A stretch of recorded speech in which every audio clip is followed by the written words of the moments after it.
जनाब अनवर शाह पाठक सामने से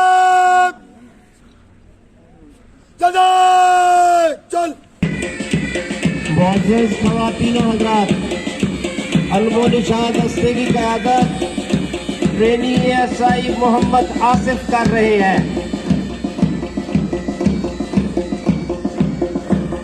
ये परचम है कौमी हमीयत का परचम।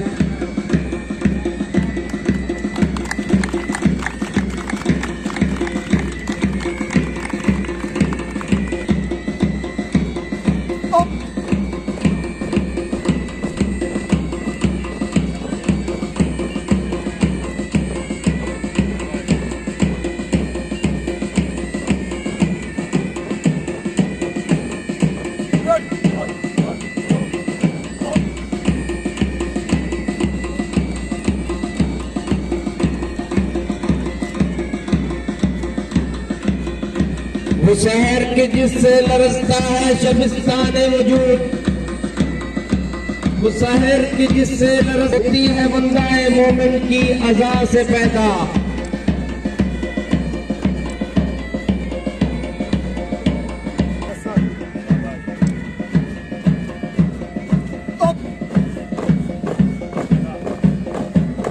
Officer deputy director Mohammad Tariq Javed.